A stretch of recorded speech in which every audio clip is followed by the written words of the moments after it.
On this episode, we're talking about Dr. Howard Ferran's mobile website and Clear Pepsi.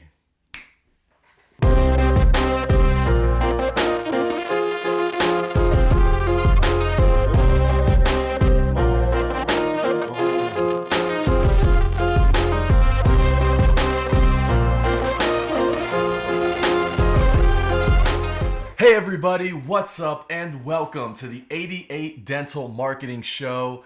This is the internet's only dental show that's answering marketing's most important questions. That's what we do. This is episode number 28 and I am your host, Joshua Scott. Thanks so much for being here today. Got a good show, two really good questions we're going to have some fun with. One's a little throwback to the early 90s, so we're going to have some fun there. But before we do, a few pieces of news information. The good people over at Bench Nation picked up another one of my articles this month. Does LeBron James really drive a Kia? So I'm going to put that link down in the show notes. You can catch that down below. Go over there, give them some love, read the article, just let them get a little hit on their site, add some metrics to that article, and have enjoyed being a guest author, publisher over there. It's been cool. So thanks again, Bench Nation.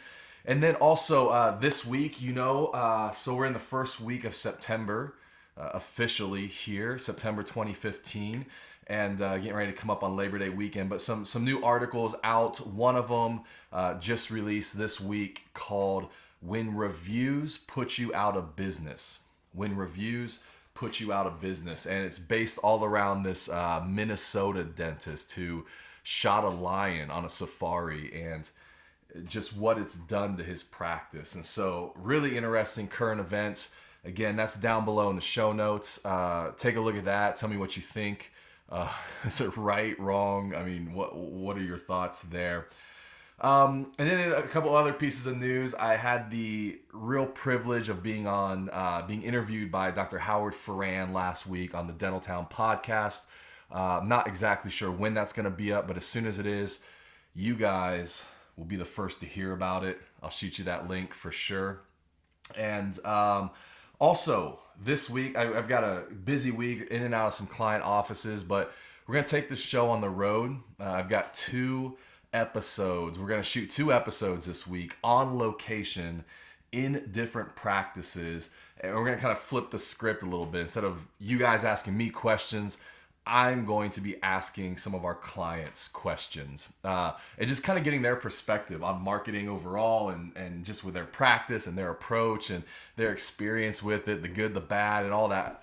I think it's going to be a ton of fun. We're going to try it. We got 2 planned and we'll see. But one of those, the first one's going to air next week. So be looking for that kind of special on location of the 88 Dental Marketing Show.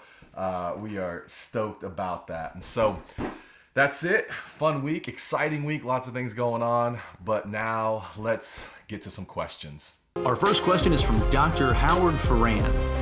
I'd love to know what you think of my mobile site. Guys, like I mentioned, I had the real privilege of being interviewed by Dr. Howard Ferran last week on his podcast. And one of the questions he put out there to me that he asked me to answer, and I started a thread on the Dental Town forum about this as well, because he just wanted some feedback. But I thought this was a perfect question to air again on the show. But we were talking about mobile websites, and we kind of got into all that. And he said, hey, I'd love to get some feedback on my site. Like, what do you think about my mobile site? Let's start a thread on Dental Town, get some kind of crowdsource opinion in there. And so I thought I would take a look at it. If you don't know, Dr. Howard Ferran's website is todaysdental.com. todaysdental.com. And so, if you put it in and go there, you're going to see, and I'm not sure how well you're going to see this, but you can kind of do it along yourself. If you're sitting somewhere and you can grab your mobile phone, just put in todaysdental.com. Check it out. But you'll see the site come up. As you scroll down, just kind of get a quick look at it here. And so, if I'm going to give you some feedback, and I actually gave him a little bit on the podcast, and then we moved on to some other things, but probably overall, I mean, the first thing I'm going to do is scroll. Honestly, I'm less concerned about the content and what's actually being said than I am about just how it flows, how it feels, how it looks. And so, my first probably feedback there is it could definitely be a lot more visual, for sure. I mean, just from the top, you got some social icons, you got the logo there, one photo that rotates through, and then after that, you're kind of done. So, my typical rule with the mobile site is I want to see about 80% images and about 20% text and content. So, of course, I mean, that's just rough, but even on a mobile site, okay? The other thing, I mean, we've got social icons at the top. That may not be the first thing we want people looking at. I mean, we know from analytics that the first places that patients are clicking on our sites is the About Us or Meet the Doctor page.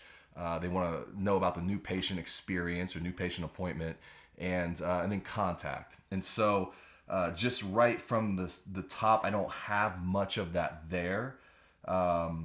There's like schedule an appointment request, home. You can tap for the menu, which I think that's going to give you, meet the team and all that. But I'd rather not have to ask people to tap and then tap again. And then again, you've got the kind of the standard stock photography rotating through, which I would very much absolutely encourage some custom photography. For sure, we've got Serac, Invisalign, icons, review us on Google+. Now you've got your major service buttons there. And then, honestly, I don't even know what all that says. I don't even know that I care what it says.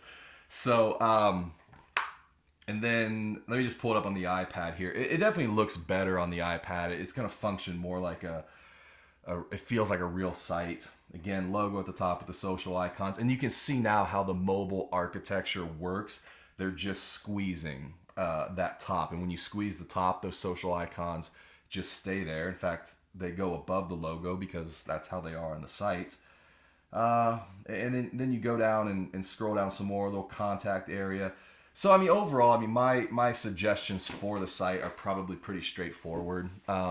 Custom images, lots of it. I want to be inspired by your site, especially Dr. Ferran's site.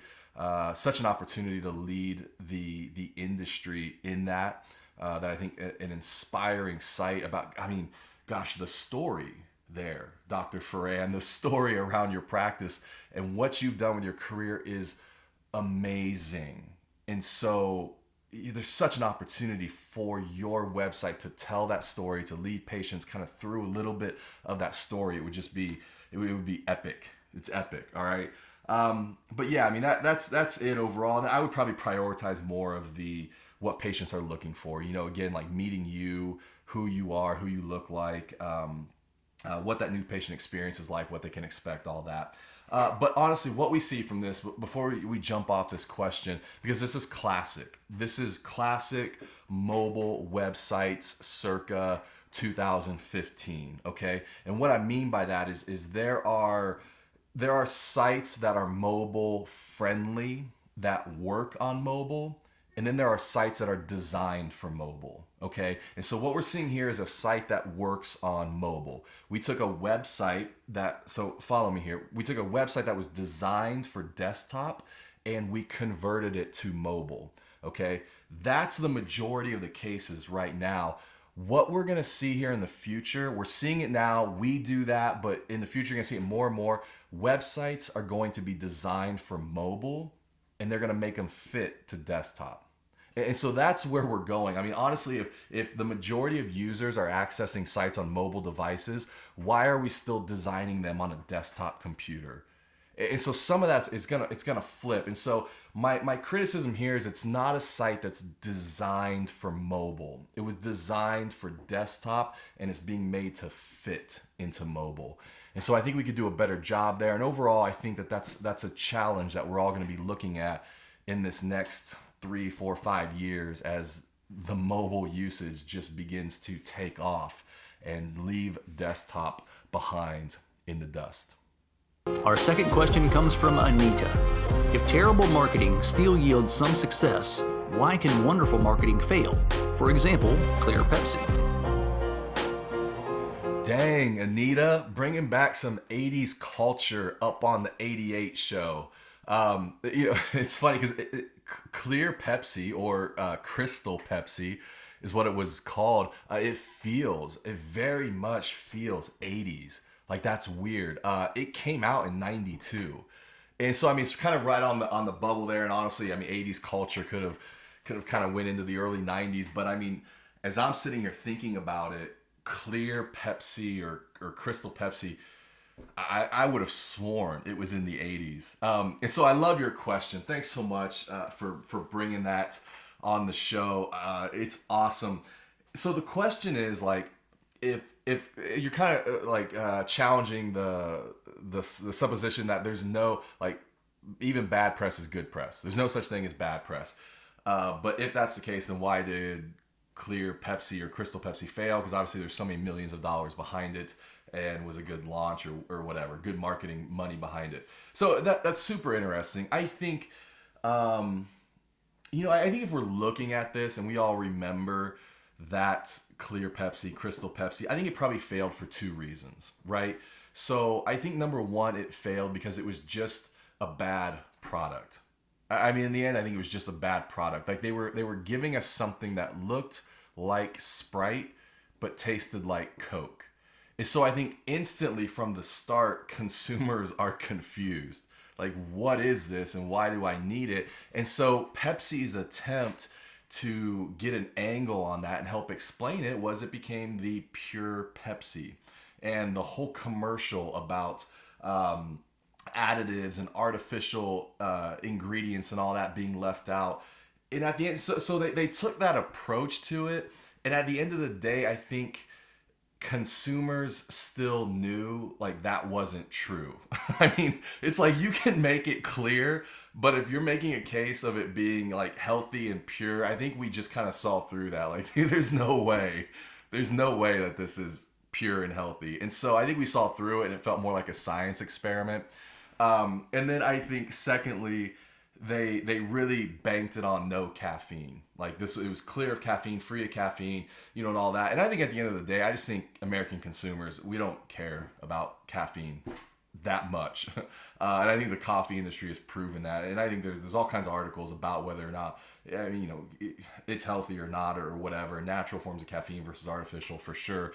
There's argument there. But I think that at the end of the day, it was like, most Americans are not in the market for a non-caffeinated beverage like that. And if they do, they've already got Sprite or, I don't know, lemonade or something like that. So I think that was it. But you know what's interesting about your question is because I honestly don't think that this was, so I think it was a successful marketing launch. I mean, very successful. They did a great job, put tons of marketing money behind it. So it was all good marketing. In fact, Crystal Pepsi generated $470 million in revenue its first year. So, before we start to go, hey, this was like a failure and why did it fail so bad? It was like, well, it generated like $500 million in year one. So successful launch, successful marketing. In the end, I think it was a bad product. And so, again, it comes back to, like, what's the story, right? And if it's a story that consumers believe and ultimately long-term it's told with authenticity, then it works and people connect to it and people buy and there's loyalty. But if it's a story that people go, oh, interesting story, so they buy once or twice, but then in the end they don't believe the story, then now you have a bad product that can't sustain the marketing. So I think that's a great question. Hopefully I answered it a little bit there. But just for some fun, would you love to see the Crystal Pepsi commercial from 1992? I would. Maybe we can find it.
amazing, amazing, amazing commercial in every way.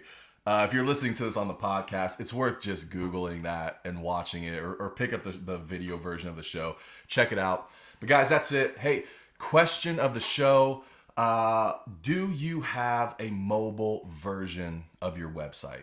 Do you have a mobile version of your website? And what could you do to make it better? Maybe get some feedback from some friends, ask some people to look at it, and just give you some critical advice. Would love to know what they're saying. Check it out. That's your homework. Guys, appreciate you being here. Hopefully you enjoyed this episode. A little throwback to the early 90s. And it's been a pleasure. I will catch you on the next episode.